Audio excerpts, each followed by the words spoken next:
Good evening. I'm Mark Buller, AFA's Director of Education and Chair of Composition Studies. For nearly 25 years now, young composers in AFA's Summer Music Festival have worked in collaboration with their peers at the Houston Ballet Academy's Summer Intensive to create a body of work which now encompasses over 100 brand new ballets. The composers work for 3 weeks with our amazing faculty artist composers writing new pieces for differing chamber ensembles, which are then read and then finally recorded by our faculty artists in the instrumental field. These recordings are then sent over to the choreographers, who work a lot with their own faculty artists as well and come up with really terrific ballets, usually for large groups of dancers. This year, out of an abundance of caution and distancing restrictions, choreographers didn't do what they normally have done, which is to write for a large ensemble which then performs live at a year-end concert. Instead, they worked on solo choreography videos with just themselves dancing in a variety of locations with the usual lighting and costumes and that sort of thing. We're all really excited with how it has turned out, and we think it really presents a very interesting new opportunity for this year's composers. Congratulations to this year's composers, to the wonderful choreographers, and to faculty artists from both AFA and the Houston Ballet Academy's Summer Intensive. We hope you enjoy these world premieres. All right, a big part of the AFA Summer Composition Program involves the collaboration with dancers at the Houston Ballet Academy. I wonder if you could tell us your chamber piece, the piece you wrote. What's the title of it? The title of it is Undefined Waltz. Undefined Waltz, and where did that title come from? The title came from a friend. I forgot exactly why he gave me that idea, but since I had nothing better to use. I love it. That's a great reason. What's the piece like? If you had to describe it, what does it sound like? It goes from a dark section to what feels like an airy section, Airy. and back down to a dark section. How did you achieve that airiness? Was it writing for specific instruments within the ensemble? It was, I achieved it by using tons of split chords. Split chords, fascinating. And then what was the collaboration like with your choreographer? Well, essentially, I gave him the piece, and he danced. Okay, love it. Fantastic.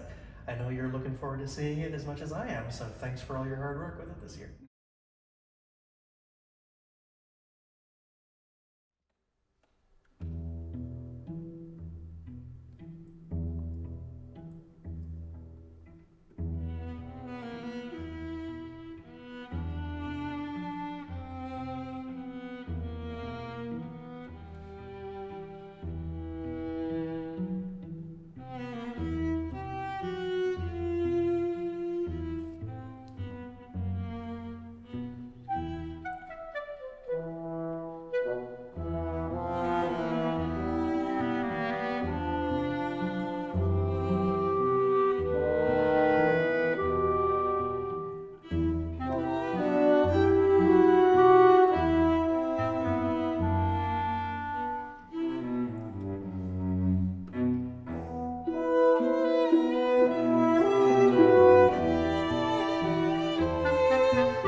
So, this is your very first ballet collaboration. I wonder if you, I know you've looked forward to it for a long time. I wonder if you could tell us a little bit about, number one, the piece itself. So, what's it called?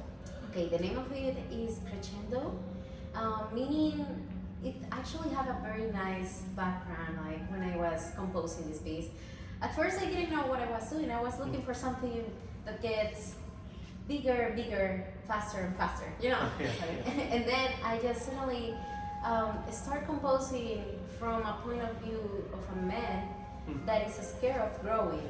I don't know, I just had this dream one night, like a man, like, is fear, like he have fear to grow up. Like during all these moments in his life, he didn't like get out of the zone of comfort. Like he was just right there, waiting for the opportunity to grow up, to be different. And then this movement is the first movement that I composed because I want to make something bigger from this. This movement talk about him being in the underworld. He's right there, like with all these little demons playing with him, getting him crazy, and it's very, very weird. As I say, very unique. I don't know how I came up with all this from a dream. That's a great thing about creativity. You finish and you don't know where it all came from. Yeah, like but it's I there. was like, how did I end up writing about like the underworld? Like I love it. Yeah, That's great. Yeah, so he's just right there crying, being sad, upset because he didn't grow up. During all his life, he was just like stuck. You know what I mean? He was right there, and like, yeah, this movement is about that. Fascinating. How do you write for the different instruments? Are they like different characters almost, or do they generally do the same thing? They are different. Like I don't know why, but I'm that type of composer that I love to do like different things. I'm looking always for something like beautiful melody, beautiful things, and I end up doing something that all of them have different characters. So for each instrument, I think they are like each demon of Harold. Yeah, his name is Harold, so that's why. Good to know. So each instrument is a different demon, and the composer or the audience that is listening is supposed to be Harold, the main character. Okay, so they're almost haunted by the music itself. Yes, that's right. So when you worked with the choreographer, with Gabby, did you relay this information to her, and did she base her choreographic mise en scène on that then? Well, actually, I sent her like, I wrote a little bit about this, and I sent this to her, and she was like, this is so interesting. Like, I was like, yeah, I don't even know how I get up this, but she was like, she have her own idea, I have my own idea. That's the thing. Her interpretation, is that the word? Interpretation. Yeah, was a little bit different, but she got it. Like she was like, yeah, I'm gonna do this as like I'm gonna try to give you that what you're looking for. Like we got that click. Like communication between us was really smooth. Like she understand me as I understand her. So it was really, really nice to work with her. She's an amazing person and a dancer too. So, well, yeah. Hopefully this is the first of many such collaborations between you two. Yes. You have a long career in Rogers and Hammerstein. I'm looking for that. I'm looking for work with her, like out of AFA. Like wonderful. I want to keep in touch with that. You know? All right. Well, thank you very much, and let's take a look at the ballet. Yeah.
All right, so you wrote a terrific chamber piece for your collaboration with your choreographer from the Houston Ballet Academy. I wonder if you could tell us, first of all, what's the name of the piece? Le Fait de Brouillard, and that translates to the effect of fog. I love it. Where does that title come from? Actually, like, it comes from the title of the painting, but that's a little strange because you'll look someplace and it'll say the fog effect.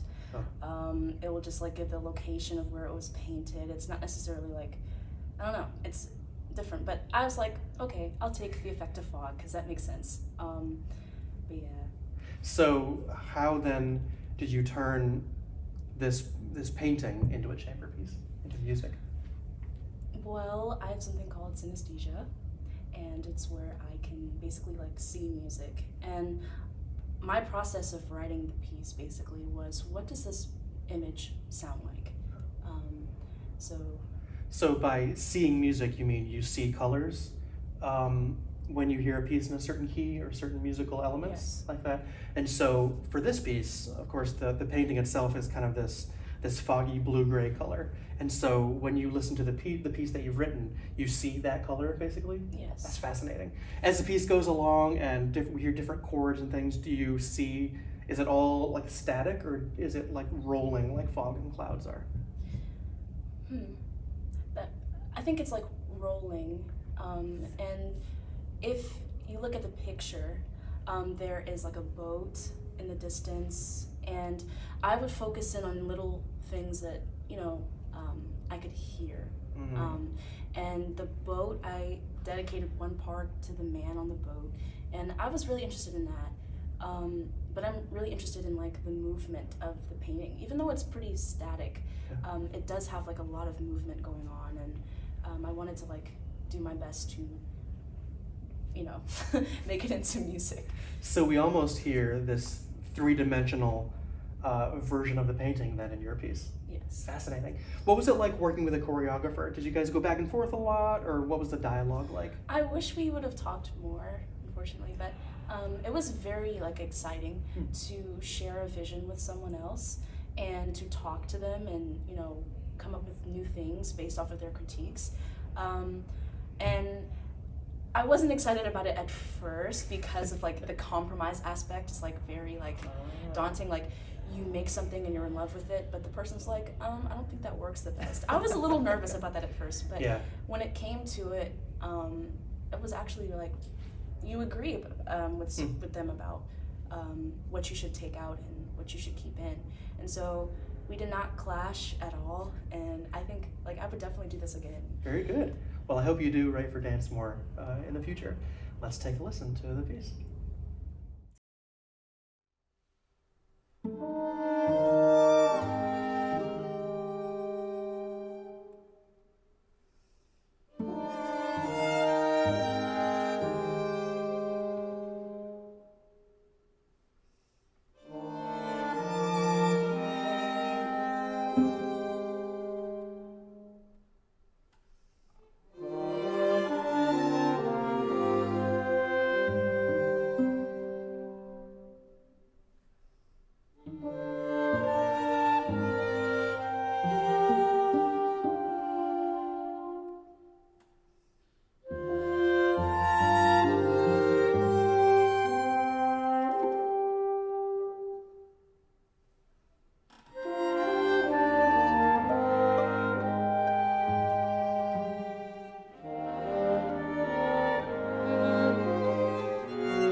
All right, so talking about your ballet piece, the collaboration with the dancer at the Houston Ballet Academy, you're working with Natalia Yes. this year, right? Okay. Tell us a little bit about your piece that you wrote. What's the title? The title is bistrom. So that reminds me of a certain famous piece by Liszt, of course, who Mhm. wrote 3 of them. Are you a pianist? Yes. You are a pianist, and have you played that piece? No, but Someday. You will yeah. someday, I know. So, is the piece similar to the Liszt Liebestrom, or did you just like the title and what it means? A little bit of both. A little bit of both. I like that. Mhm. Cool. So of course the Liszt piece has the big flowing melody and the fun kind of flowing accompaniment. Did you kind of bring some of those elements into your piece as well, or did you just kind of use the title as a jumping off point? Well, I used a little bit of a like floating melody. I remember that. Interesting. What's the piece sound like? What's the sound world it lives in? Well, like a lot of my pieces, it's very classical. Hmm. It has a very beautiful melody in the viola Hmm. and a beautiful accompanying line. I love it. What made you want to give the melody to the viola? So often the poor violists are stuck with this kind of secondary role. So what inspired you to do that? I liked the melody being more high up, and it didn't really work for the violin because it was too low. Interesting. Okay. So somewhere between Some the cello parts, and the yeah. violin then. Fascinating. Is there anything in it that you think is particularly amenable to be set to dance? Like, probably the second section. Fabulous. All right. Well, looking forward to it. Let's take a look.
All right, let's talk a little bit about your chamber piece in collaboration with the ballet then. Is this your first collaboration with a choreographer? Yes, it is. Are you nervous, excited about seeing the final product? I am really excited. It's been a long 3 weeks of working on this piece. Listening to the midis and then finally getting to hear the performance, it's surreal. Yeah. Let's talk about the piece itself. What's the title? So the title of my piece is Spring Without You. The basic premise of it is taking a look back at different memories and how, as we've known from the past year, it's been pretty hard with like socializing, getting to meet people. Did you write for the instruments as unique characters?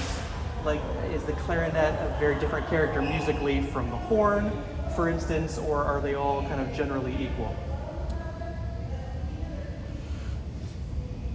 I think how I approached this was using different instruments as like their own character. So the strings being more harmonious with each other. Like staying together Staying kind of as yeah. a family, Yeah. playing against the wind instruments. Something like that. Interesting. And then is there anything in particular in your piece, since it was written for dance, that you think of as uniquely dance-like? Things that you think a choreographer would grab onto? I think one thing that definitely stood out was the melody. I think my choreographer definitely took how the melody was structured and really played upon that. I think another thing that really was dance-like was how the other instruments, like the viola and the cello, really played like a waltzy type of thing. Yeah. I love it. Well, I'm looking forward to hearing it. Thanks so much for taking the time, and let's take a look at the ballet.